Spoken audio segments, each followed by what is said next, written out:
नमस्कार दोस्तों, स्वागत है आपका जी के साइंस अब बाय अशोक में।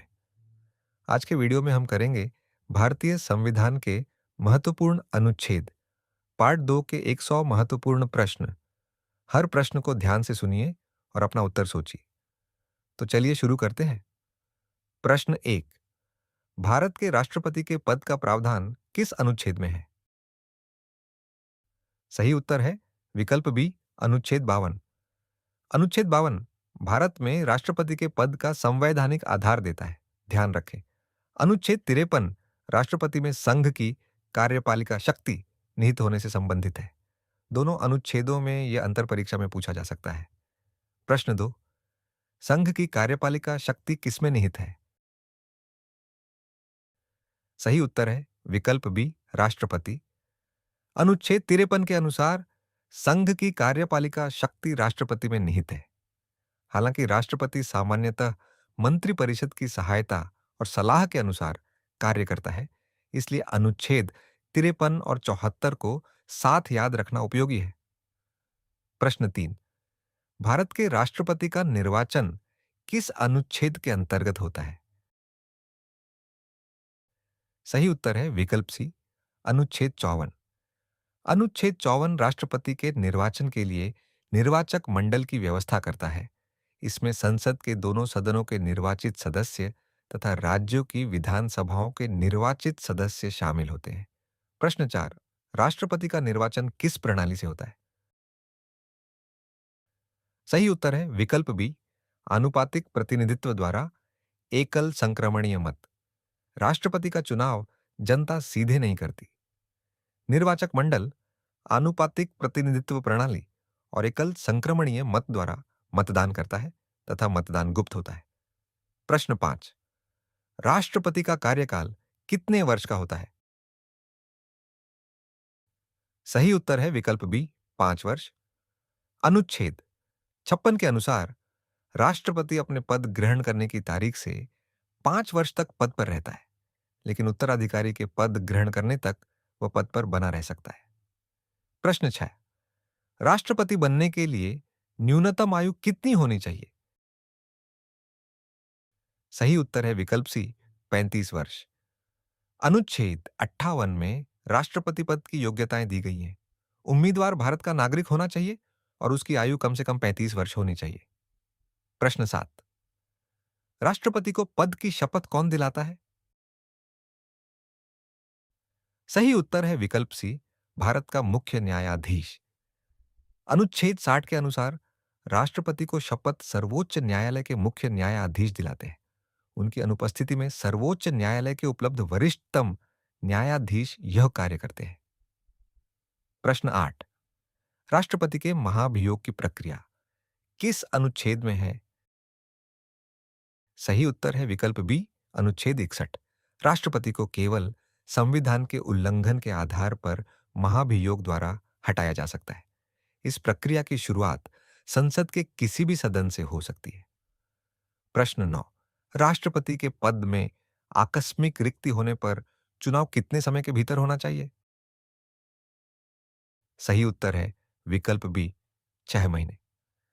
अनुच्छेद 62 के अनुसार आकस्मिक रिक्ति होने पर नए राष्ट्रपति का चुनाव यथाशीघ्र और किसी भी स्थिति में 6 महीने के बाद नहीं होना चाहिए। इस चुनाव से निर्वाचित राष्ट्रपति को पूरा 5 वर्ष का कार्यकाल मिलता है। प्रश्न 10। भारत के उपराष्ट्रपति के पद का प्रावधान किस अनुच्छेद में है? सही उत्तर है विकल्प बी, अनुच्छेद 63। अनुच्छेद 63 भारत में उपराष्ट्रपति के पद की स्थापना करता है। उपराष्ट्रपति संघ का महत्वपूर्ण संवैधानिक पद है और राष्ट्रपति के पद में रिक्ति होने पर निर्धारित परिस्थितियों में कार्यवाहक राष्ट्रपति की भूमिका निभा सकता है। प्रश्न 11। भारत का उपराष्ट्रपति किस सदन का पदेन सभापति होता है? सही उत्तर है विकल्प बी, राज्यसभा। उपराष्ट्रपति राज्यसभा का पदेन सभापति होता है। ध्यान रखें, लोकसभा की अध्यक्षता लोकसभा अध्यक्ष करता है, उपराष्ट्रपति नहीं। प्रश्न 12। उपराष्ट्रपति का निर्वाचन कौन करता है?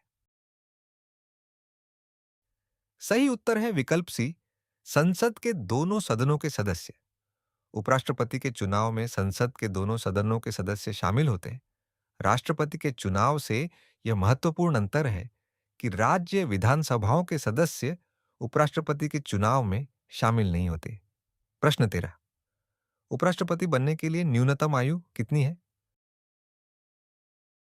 सही उत्तर है विकल्प सी, 35 वर्ष। उपराष्ट्रपति पद के लिए उम्मीदवार की आयु कम से कम 35 वर्ष होनी चाहिए। साथ ही उसे राज्यसभा सदस्य बनने के लिए योग्य होना आवश्यक है। प्रश्न 14। उपराष्ट्रपति का कार्यकाल कितना होता है? सही उत्तर है विकल्प बी, 5 वर्ष। उपराष्ट्रपति का कार्यकाल 5 वर्ष होता है। कार्यकाल समाप्त होने के बाद भी वह उत्तराधिकारी के पद ग्रहण करने तक पद पर रह सकता है। प्रश्न 15। प्रधानमंत्री की नियुक्ति कौन करता है? सही उत्तर है विकल्प बी, राष्ट्रपति। अनुच्छेद 75 के अनुसार प्रधानमंत्री की नियुक्ति राष्ट्रपति करता है। सामान्यतः लोकसभा में बहुमत प्राप्त दल या गठबंधन के नेता को प्रधानमंत्री नियुक्त किया जाता है। प्रश्न 16। केंद्रीय मंत्रिपरिषद सामूहिक रूप से किसके प्रति उत्तरदायी होती है? सही उत्तर है विकल्प सी, लोकसभा। केंद्रीय मंत्रिपरिषद लोकसभा के प्रति सामूहिक रूप से उत्तरदायी होती है। इसलिए सरकार को लोकसभा में बहुमत का समर्थन बनाए रखना आवश्यक होता है। प्रश्न 17। भारत के महान्यायवादी की नियुक्ति कौन करता है? सही उत्तर है विकल्प बी, राष्ट्रपति। अनुच्छेद 76 के तहत राष्ट्रपति भारत के महान न्यायवादी की नियुक्ति करता है। महान न्यायवादी भारत सरकार का सर्वोच्च विधि अधिकारी होता है। प्रश्न 18। भारत का महान न्यायवादी बनने के लिए व्यक्ति में किस पद के न्यायाधीश बनने की योग्यता होनी चाहिए? सही उत्तर है विकल्प सी, सर्वोच्च न्यायालय।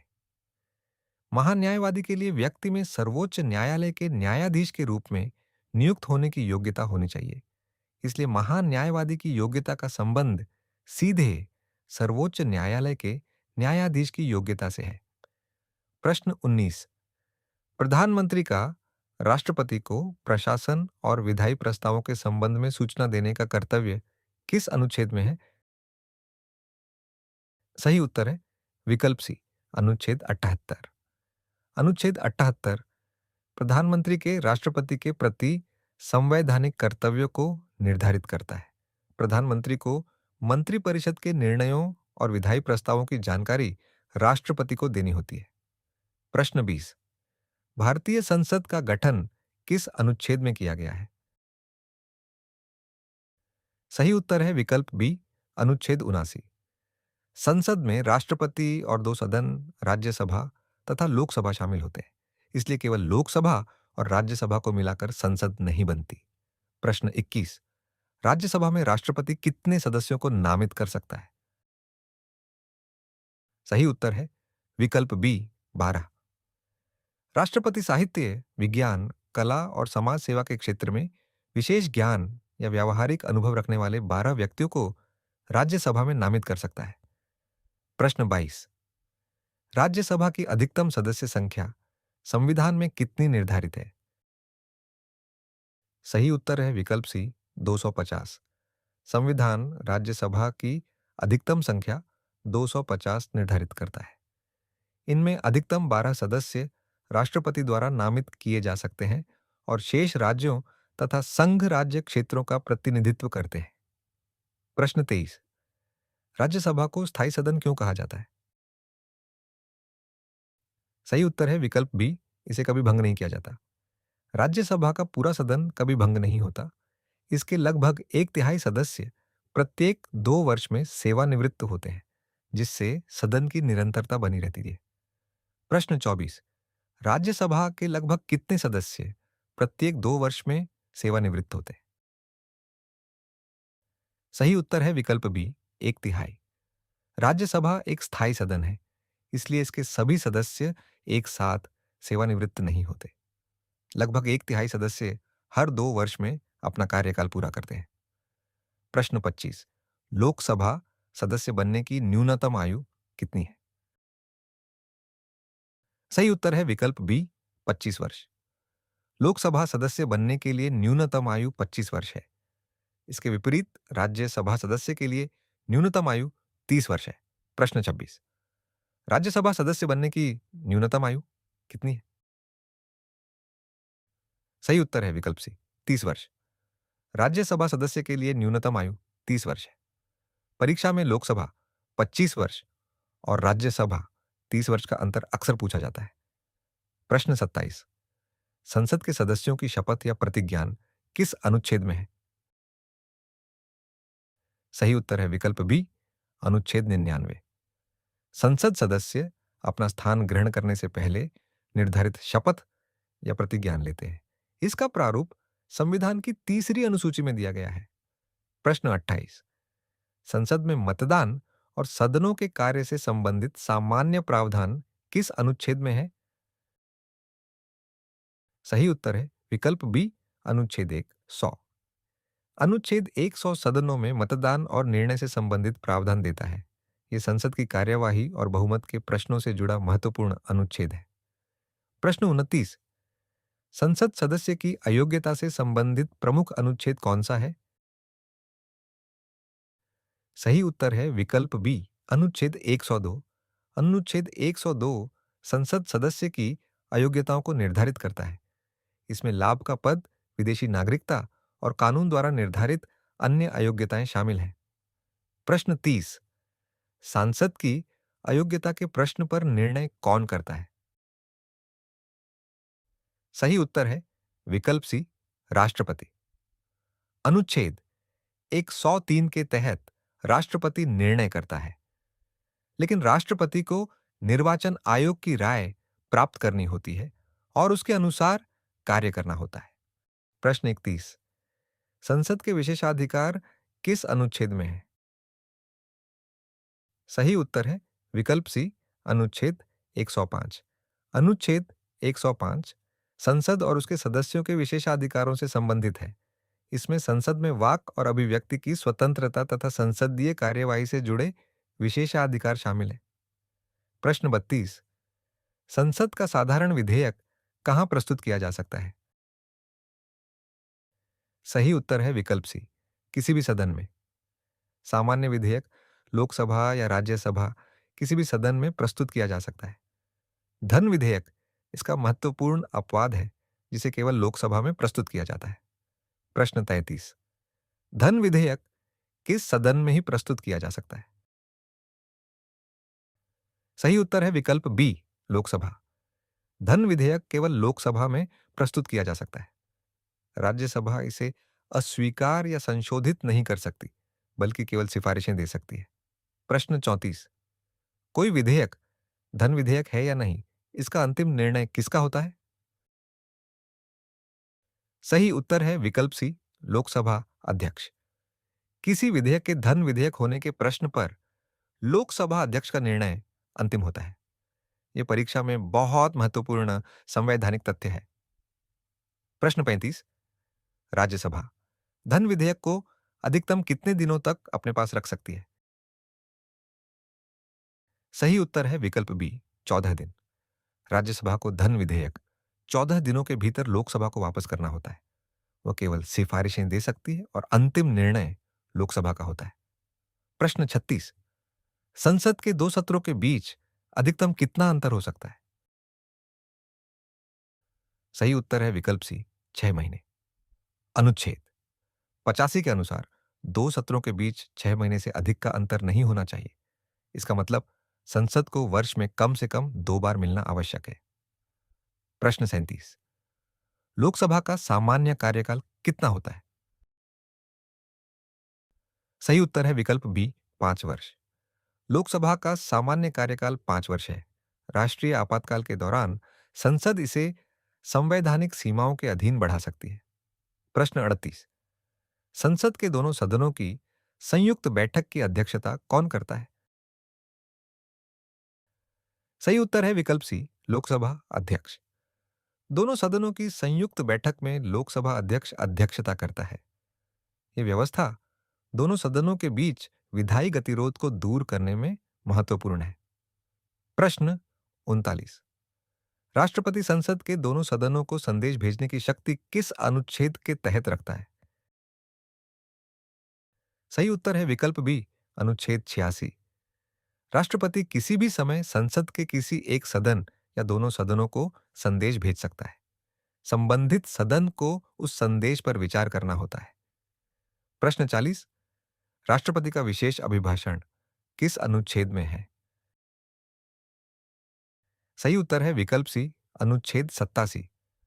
राष्ट्रपति प्रत्येक आम चुनाव के बाद पहले सत्र और प्रत्येक वर्ष के पहले सत्र में संसद के दोनों सदनों को संबोधित करता है। इसे राष्ट्रपति का विशेष अभिभाषण कहा जाता है। प्रश्न 41। राष्ट्रपति की अध्यादेश जारी करने की शक्ति किस अनुच्छेद में है? सही उत्तर है विकल्प सी, अनुच्छेद 123। जब संसद के दोनों सदन सत्र में न हो और तत्काल कार्रवाई आवश्यक हो, तब राष्ट्रपति अध्यादेश जारी कर सकता है। अध्यादेश का प्रभाव कानून के समान होता है, लेकिन यह स्थायी कानून नहीं होता। प्रश्न 42। राष्ट्रपति द्वारा जारी अध्यादेश संसद के पुनः संवेद होने के बाद कितने समय में समाप्त हो सकता है? सही उत्तर है विकल्प सी, 6 सप्ताह। संसद के दोनों सदन पुनः बैठने के बाद 6 सप्ताह की अवधि पूरी होने पर अध्यादेश समाप्त हो सकता है, यदि उससे पहले उसे कानून का रूप ना दिया जाए या दोनों सदनों द्वारा अस्वीकार ना किया जाए। प्रश्न 43। भारत के सर्वोच्च न्यायालय की स्थापना का प्रावधान किस अनुच्छेद में है? सही उत्तर है विकल्प बी, अनुच्छेद 124। अनुच्छेद 124 सर्वोच्च न्यायालय की स्थापना और उसकी संरचना से संबंधित है। ध्यान रखें, अनुच्छेद 129 सर्वोच्च न्यायालय को अभिलेख न्यायालय घोषित करता है। प्रश्न 44। सर्वोच्च न्यायालय के न्यायाधीश की सेवानिवृत्ति की आयु कितनी है? सही उत्तर है विकल्प सी, 65 वर्ष। सर्वोच्च न्यायालय के न्यायाधीश 65 वर्ष की आयु में सेवानिवृत्त होते हैं। तुलना के लिए याद रखें, उच्च न्यायालय के न्यायाधीश की सेवानिवृत्ति आयु 62 वर्ष है। प्रश्न 45। सर्वोच्च न्यायालय के न्यायाधीश को हटाने के लिए संसद में किस प्रकार का बहुमत आवश्यक है? सही उत्तर है विकल्प बी, विशेष बहुमत। न्यायाधीश को सिद्ध कदाचार या अक्षमता के आधार पर हटाया जा सकता है। दोनों सदनों में आवश्यक विशेष बहुमत से प्रस्ताव पारित होने के बाद राष्ट्रपति हटाने का आदेश जारी करता है। प्रश्न 46। सर्वोच्च न्यायालय अभिलेख न्यायालय है, ये किस अनुच्छेद में है? सही उत्तर है विकल्प बी, अनुच्छेद 129। अभिलेख न्यायालय होने के कारण सर्वोच्च न्यायालय के निर्णय और अभिलेख स्थायी महत्व रखते हैं। उसे अपनी अवमानना के लिए दंड देने की शक्ति भी प्राप्त है। प्रश्न 47। सर्वोच्च न्यायालय का मूल क्षेत्राधिकार मुख्यतः किस अनुच्छेद में है? सही उत्तर है विकल्प सी, अनुच्छेद 131। अनुच्छेद 131 संघ और राज्यों या राज्यों के बीच कुछ कानूनी विवादों में सर्वोच्च न्यायालय को मूल क्षेत्राधिकार देता है। ऐसे मामलों में मामला सीधे सर्वोच्च न्यायालय में शुरू हो सकता है। प्रश्न 48। सर्वोच्च न्यायालय को विशेष अनुमति से अपील सुनने की शक्ति किस अनुच्छेद में है? सही उत्तर है विकल्प सी, अनुच्छेद 136। अनुच्छेद 136 सर्वोच्च न्यायालय को विशेष अनुमति द्वारा अपील सुनने की व्यापक शक्ति देता है। इसे सामान्यतः विशेष अनुमति याचिका या एसएलपी कहा जाता है। प्रश्न 49। सर्वोच्च न्यायालय को अपने निर्णयों की समीक्षा करने की शक्ति किस अनुच्छेद में है? सही उत्तर है विकल्प बी, अनुच्छेद 137। सर्वोच्च न्यायालय अपने द्वारा दिए गए निर्णय या आदेश की समीक्षा कर सकता है। यह शक्ति संविधान और संसद द्वारा बनाए गए कानूनों के अधीन है। प्रश्न 50। सर्वोच्च न्यायालय द्वारा घोषित कानून भारत के सभी न्यायालयों पर बाध्यकारी है। यह किस अनुच्छेद में है? सही उत्तर है विकल्प बी, अनुच्छेद 141। अनुच्छेद 141 सर्वोच्च न्यायालय द्वारा घोषित कानून को भारत के सभी न्यायालयों पर बाध्यकारी बनाता है। इसलिए सर्वोच्च न्यायालय के निर्णयों का न्यायिक मिसाल के रूप में विशेष महत्व है। प्रश्न 51। सर्वोच्च न्यायालय को पूर्ण न्याय करने की शक्ति किस अनुच्छेद में है? सही उत्तर है विकल्प बी, अनुच्छेद 142। अनुच्छेद 142 सर्वोच्च न्यायालय को लंबित मामले में पूर्ण न्याय करने के लिए आवश्यक आदेश देने की शक्ति देता है। यह सर्वोच्च न्यायालय की महत्वपूर्ण संवैधानिक शक्तियों में से एक है। प्रश्न 52। राष्ट्रपति सर्वोच्च न्यायालय से सलाह किस अनुच्छेद के तहत मांग सकता है? सही उत्तर है विकल्प सी, अनुच्छेद 143। राष्ट्रपति किसी महत्वपूर्ण विधि या तथ्य के प्रश्न पर सर्वोच्च न्यायालय की राय मांग सकता है। इसे सर्वोच्च न्यायालय का परामर्शी क्षेत्राधिकार कहा जाता है। प्रश्न 53। भारत के सभी प्राधिकारी सर्वोच्च न्यायालय की सहायता में कार्य करेंगे। ये किस अनुच्छेद में है? सही उत्तर है विकल्प सी, अनुच्छेद 144। अनुच्छेद 144 के अनुसार भारत के सभी नागरिक और न्यायिक तथा प्रशासनिक प्राधिकारी सर्वोच्च न्यायालय की सहायता में कार्य करेंगे। इसका उद्देश्य सर्वोच्च न्यायालय के आदेशों की प्रभावशीलता सुनिश्चित करना है। प्रश्न 54। भारत के नियंत्रक एवं महालेखा परीक्षक का पद किस अनुच्छेद में है?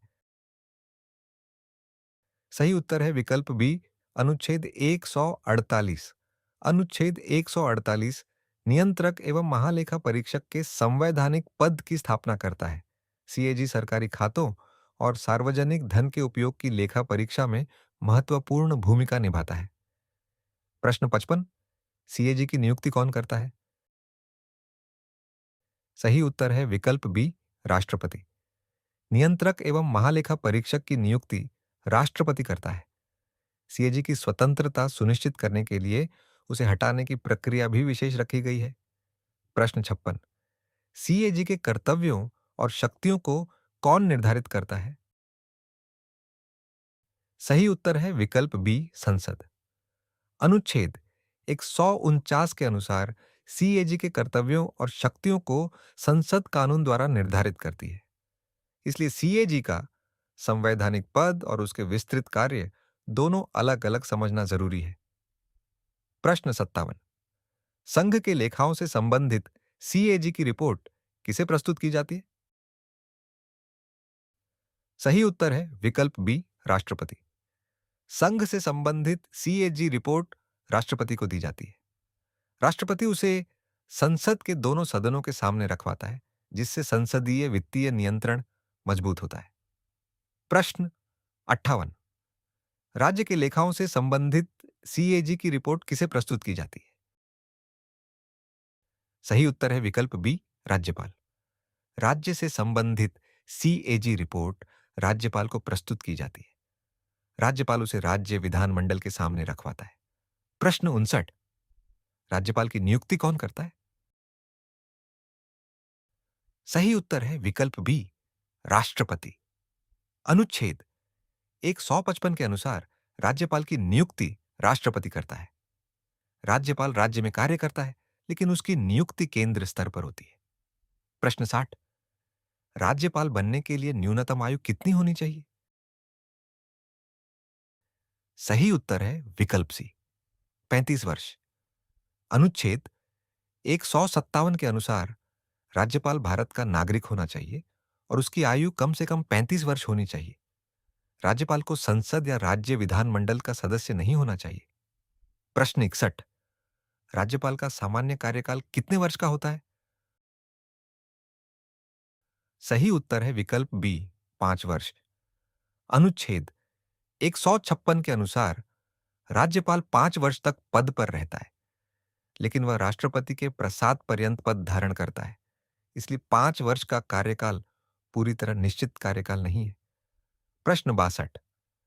राज्यपाल अपना त्यागपत्र किसे देता है? सही उत्तर है विकल्प बी, राष्ट्रपति। राज्यपाल अपने पद से इस्तीफा राष्ट्रपति को देता है।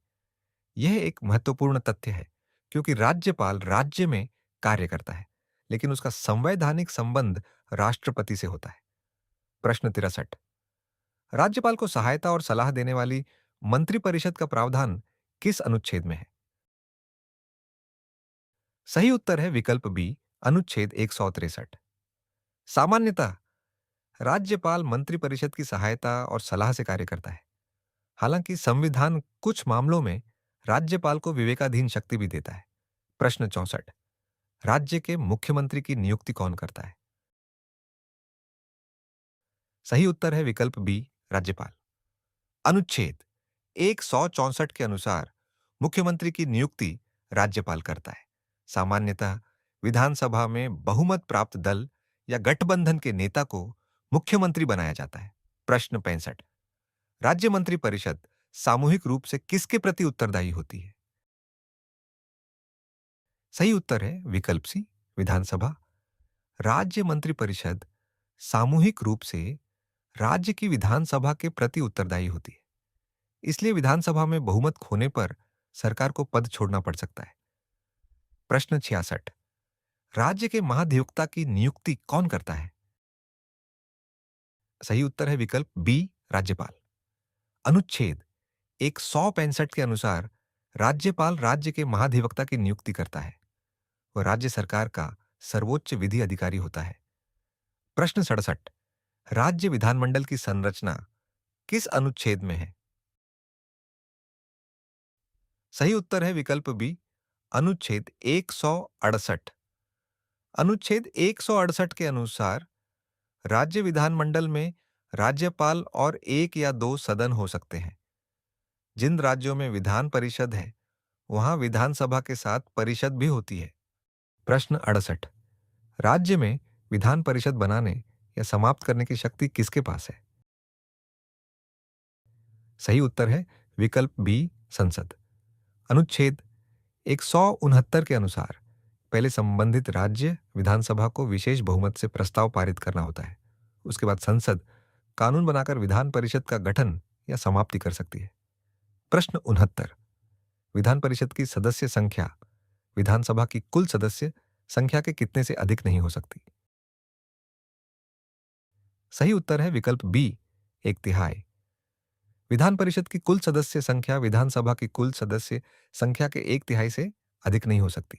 साथ ही परिषद में कम से कम 40 सदस्य होने चाहिए। प्रश्न 70। विधान परिषद में राज्यपाल द्वारा नामित सदस्यों का अनुपात कितना है? सही उत्तर है विकल्प बी, एक छठा। विधान परिषद के कुल सदस्यों में से एक छठे सदस्यों को राज्यपाल नामित करता है। नामांकन साहित्य, विज्ञान, कला, सहकारी आंदोलन और समाज सेवा जैसे क्षेत्रों में विशेष ज्ञान या व्यावहारिक अनुभव रखने वाले व्यक्तियों में से होता है। प्रश्न 71। विधान परिषद के सदस्य बनने की न्यूनतम आयु कितनी है? सही उत्तर है विकल्प बी, 30 वर्ष। विधान परिषद के सदस्य के लिए न्यूनतम आयु 30 वर्ष है। यह राज्यसभा सदस्य की न्यूनतम आयु के बराबर है, जबकि विधानसभा सदस्य के लिए यह 25 वर्ष है। प्रश्न 72। राज्य विधानसभा सदस्य बनने की न्यूनतम आयु कितनी है? सही उत्तर है विकल्प बी, 25 वर्ष। विधानसभा सदस्य बनने के लिए न्यूनतम आयु 25 वर्ष है। ये लोकसभा सदस्य की न्यूनतम आयु के समान है। दोनों के लिए 25 वर्ष की आयु निर्धारित है। प्रश्न 73। राज्य विधानसभा का सामान्य कार्यकाल कितना होता है? सही उत्तर है विकल्प बी, 5 वर्ष। राज्य विधानसभा का सामान्य कार्यकाल 5 वर्ष है। राष्ट्रीय आपातकाल के दौरान संसद इसे एक बार में अधिकतम 1 वर्ष तक बढ़ा सकती है, निर्धारित संवैधानिक सीमाओं के अधीन। प्रश्न 74। राज्य विधानमंडल के दो सत्रों के बीच अधिकतम कितना अंतर हो सकता है? सही उत्तर है विकल्प सी, 6 महीने। अनुच्छेद 174 के अनुसार राज्य विधानमंडल के दो सत्रों के बीच 6 महीने से अधिक का अंतर नहीं होना चाहिए। ये संसद के सत्रों के लिए लागू संवैधानिक सीमा के समान है। प्रश्न 75। राज्य विधानमंडल में धन विधेयक कहाँ प्रस्तुत किया जाता है? सही उत्तर है विकल्प बी, केवल विधानसभा। जिस राज्य में दो सदन हैं, वहां भी धन विधेयक केवल विधानसभा में प्रस्तुत किया जा सकता है। विधान परिषद को धन विधेयक पर केवल सीमित भूमिका प्राप्त है। प्रश्न 76। राज्य का कोई विधेयक धन विधेयक है या नहीं, इसका अंतिम निर्णय किसका होता है? सही उत्तर है विकल्प सी, विधानसभा अध्यक्ष। अनुच्छेद 199 के अनुसार धन विधेयक होने का प्रश्न उठने पर विधानसभा अध्यक्ष का निर्णय अंतिम होता है। ये केंद्र में लोकसभा अध्यक्ष की भूमिका के समान है। प्रश्न 77, राज्यपाल के पास विधेयक प्रस्तुत किए जाने से संबंधित प्रमुख अनुच्छेद कौन सा है? सही उत्तर है विकल्प सी, अनुच्छेद 200। विधानसभा द्वारा पारित विधेयक राज्यपाल के पास भेजा जाता है। राज्यपाल उसे स्वीकृति दे सकता है, स्वीकृति रोक सकता है, पुनर्विचार के लिए लौटा सकता है या कुछ मामलों में राष्ट्रपति के विचार के लिए सुरक्षित रख सकता है। प्रश्न 78, राष्ट्रपति के विचार के लिए सुरक्षित रखे गए राज्य विधेयक से संबंधित अनुच्छेद कौन सा है? सही उत्तर है विकल्प सी, अनुच्छेद 201। जब राज्यपाल किसी विधेयक को राष्ट्रपति के विचार के लिए सुरक्षित रखता है, तब अनुच्छेद 201 लागू होता है। ऐसे विधेयक पर अंतिम संवैधानिक भूमिका राष्ट्रपति की होती है। प्रश्न 79, राज्य का वार्षिक वित्तीय विवरण किस अनुच्छेद में है? सही उत्तर है विकल्प सी, अनुच्छेद 202। राज्य का वार्षिक वित्तीय विवरण राज्य की अनुमानित प्राप्तियों और व्यय का विवरण होता है। इसे सामान्य भाषा में राज्य का बजट कहा जाता है। प्रश्न 80, राज्यपाल की अध्यादेश जारी करने की शक्ति किस अनुच्छेद में है? सही उत्तर है विकल्प बी, अनुच्छेद 213। जब राज्य विधानमंडल का सत्र नहीं चल रहा हो और तत्काल कार्रवाई आवश्यक हो, तब राज्यपाल अध्यादेश जारी कर सकता है। हालांकि यह शक्ति संविधान में निर्धारित सीमाओं के अधीन है।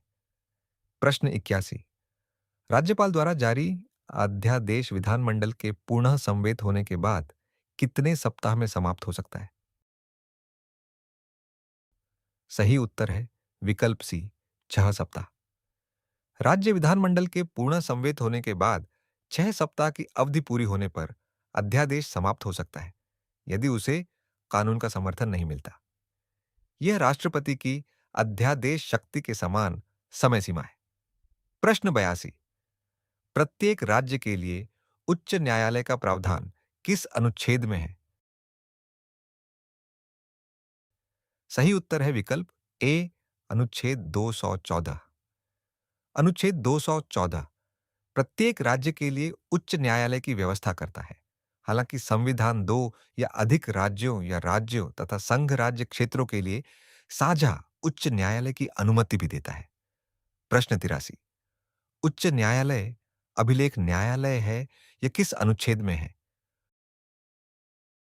सही उत्तर है विकल्प बी, अनुच्छेद 215।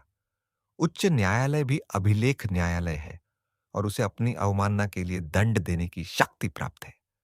सर्वोच्च न्यायालय के लिए यही प्रावधान अनुच्छेद 129 में है। प्रश्न 84, उच्च न्यायालय के न्यायाधीशों की नियुक्ति कौन करता है? सही उत्तर है विकल्प बी, राष्ट्रपति। उच्च न्यायालय के न्यायाधीशों की नियुक्ति राष्ट्रपति करता है। नियुक्ति प्रक्रिया में भारत के मुख्य न्यायाधीश, संबंधित राज्यपाल और संबंधित उच्च न्यायालय के मुख्य न्यायाधीश से संबंधित संवैधानिक परामर्श व्यवस्था होती है। प्रश्न 85, उच्च न्यायालय के न्यायाधीश की सेवानिवृत्ति आयु कितनी है? सही उत्तर है विकल्प बी, 62 वर्ष। उच्च न्यायालय के न्यायाधीश 62 वर्ष की आयु में सेवानिवृत्त होते हैं। इसे सर्वोच्च न्यायालय की 65 वर्ष की सेवानिवृत्ति आयु से अलग याद रखें। प्रश्न 86, उच्च न्यायालय के न्यायाधीश का स्थानांतरण कौन करता है? सही उत्तर है विकल्प ए, राष्ट्रपति। अनुच्छेद 222 के अनुसार राष्ट्रपति किसी उच्च न्यायालय के न्यायाधीश को दूसरे उच्च न्यायालय में स्थानांतरित कर सकता है। ये प्रक्रिया भारत के मुख्य न्यायाधीश से संबंधित संवैधानिक परामर्श के अधीन है। प्रश्न 87, उच्च न्यायालय को रिट जारी करने की शक्ति किस अनुच्छेद में है? सही उत्तर है विकल्प सी, अनुच्छेद 226। उच्च न्यायालय मौलिक अधिकारों के प्रवर्तन के साथ साथ अन्य उद्देश्यों के लिए भी रिट जारी कर सकता है। यही कारण है कि अनुच्छेद 226 का दायरा अनुच्छेद 32 से व्यापक माना जाता है। प्रश्न 88। उच्च न्यायालय की अधीक्षण शक्ति किस अनुच्छेद में है? सही उत्तर है विकल्प सी, अनुच्छेद 227। अनुच्छेद 227 उच्च न्यायालय को अपने क्षेत्राधिकार में आने वाले अधीनस्थ न्यायालयों और अधिकरणों पर अधीक्षण की शक्ति देता है। ये शक्ति अनुच्छेद 226 की रिट शक्ति से अलग है। प्रश्न 89। उच्च न्यायालय के अधिकारियों और कर्मचारियों से संबंधित अनुच्छेद कौन सा है? सही उत्तर है विकल्प सी, अनुच्छेद 229। अनुच्छेद 229 उच्च न्यायालय के अधिकारियों और कर्मचारियों की नियुक्ति तथा सेवा शर्तों से संबंधित है। इससे उच्च न्यायालय की प्रशासनिक स्वतंत्रता को भी समर्थन मिलता है। प्रश्न 90। दो या अधिक राज्यों के लिए साझा उच्च न्यायालय का प्रावधान किस अनुच्छेद में है? सही उत्तर है विकल्प सी, अनुच्छेद 231। संसद कानून द्वारा दो या अधिक राज्यों या राज्यों और संघ राज्य क्षेत्रों के लिए एक साझा उच्च न्यायालय स्थापित कर सकती है। इसे साझा उच्च न्यायालय कहा जाता है। प्रश्न 91। जिला न्यायाधीशों की नियुक्ति कौन करता है? सही उत्तर है विकल्प बी, राज्यपाल उच्च न्यायालय से परामर्श करके। अनुच्छेद 233 के अनुसार जिला न्यायाधीश की नियुक्ति राज्यपाल करता है, लेकिन संबंधित उच्च न्यायालय से परामर्श आवश्यक है। इसलिए केवल मुख्यमंत्री या केवल उच्च न्यायालय नियुक्ति नहीं करता। प्रश्न 92। जिला न्यायाधीश की सीधी नियुक्ति के लिए अधिवक्ता या प्लीडर के रूप में न्यूनतम कितने वर्ष का अनुभव आवश्यक है? सही उत्तर है विकल्प बी, 7 वर्ष। अनुच्छेद 233 के अनुसार गैर सेवा से जिला न्यायाधीश बनने वाले व्यक्ति के पास कम से कम 7 वर्ष तक अधिवक्ता या प्लीडर रहने का अनुभव होना चाहिए और उच्च न्यायालय की सिफारिश आवश्यक है। प्रश्न 93। अधीनस्थ न्यायालयों पर नियंत्रण किसके पास है? सही उत्तर है विकल्प सी, उच्च न्यायालय। अनुच्छेद 235 के अनुसार जिला न्यायालयों और उनके अधीनस्थ न्यायालयों पर नियंत्रण उच्च न्यायालय में निहित है। इसमें पोस्टिंग, पदोन्नति और अवकाश आदि से संबंधित नियंत्रण शामिल है। प्रश्न 94। संघ राज्य क्षेत्रों के प्रशासन का सामान्य प्रावधान किस अनुच्छेद में है? सही उत्तर है विकल्प बी, अनुच्छेद 239। संघ राज्य क्षेत्रों का प्रशासन राष्ट्रपति द्वारा नियुक्त प्रशासक के माध्यम से किया जाता है। राष्ट्रपति किसी प्रशासक को उपराज्यपाल के रूप में भी नियुक्त कर सकता है। प्रश्न 95। राष्ट्रीय राजधानी क्षेत्र दिल्ली का विशेष संवैधानिक प्रावधान किस अनुच्छेद में है? सही उत्तर है विकल्प बी, अनुच्छेद 239 ए। 69वें संविधान संशोधन द्वारा दिल्ली के लिए विशेष व्यवस्था की गई और उसे राष्ट्रीय राजधानी क्षेत्र दिल्ली बनाया गया। इसमें निर्वाचित विधानसभा और मंत्रिपरिषद की व्यवस्था है। प्रश्न 96। दिल्ली विधानसभा निम्नलिखित में से किस विषय पर कानून नहीं बना सकती? सही उत्तर है विकल्प सी, पुलिस। अनुच्छेद 239 ए के अनुसार दिल्ली विधानसभा की विधायी शक्ति सार्वजनिक व्यवस्था, पुलिस और भूमि तक विस्तृत नहीं है। इन तीन विषयों को कॉम्पिटिटिव एग्जाम्स के लिए विशेष रूप से याद रखना चाहिए। प्रश्न 97। वित्त आयोग का गठन किस अनुच्छेद के तहत होता है? सही उत्तर है विकल्प बी, अनुच्छेद 280। राष्ट्रपति प्रत्येक 5 वर्ष में या उससे पहले वित्त आयोग का गठन करता है। इसका प्रमुख कार्य केंद्र और राज्यों के बीच वित्तीय संसाधनों के वितरण से संबंधित सिफारिशें देना है। प्रश्न 98। वित्त आयोग में अध्यक्ष के अलावा कितने सदस्य होते हैं? सही उत्तर है विकल्प सी, 4। वित्त आयोग में एक अध्यक्ष और 4 अन्य सदस्य होते हैं।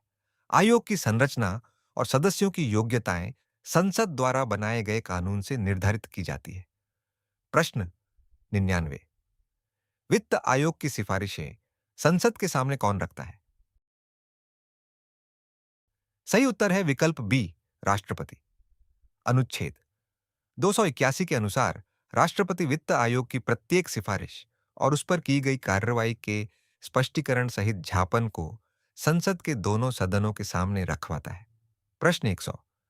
संपत्ति से किसी व्यक्ति को केवल विधि के प्राधिकार से वंचित किया जा सकता है, यह किस अनुच्छेद में है? सही उत्तर है विकल्प सी, अनुच्छेद 300 ए। अनुच्छेद 300 ए संपत्ति के अधिकार को संवैधानिक अधिकार के रूप में सुरक्षित करता है, लेकिन यह मौलिक अधिकार नहीं है। इसलिए संपत्ति का अधिकार अब मौलिक अधिकारों की सूची में नहीं है। यह बदलाव 44वें संविधान संशोधन से हुआ था। तो दोस्तों, आज के वीडियो में हमने पढ़े भारतीय संविधान के महत्वपूर्ण अनुच्छेद पार्ट 2 के 100 महत्वपूर्ण प्रश्न। अगर वीडियो पसंद आया हो तो लाइक और शेयर जरूर करें और जी के साइंस हब बाय अशोक को सब्सक्राइब करना बिल्कुल ना भूलें।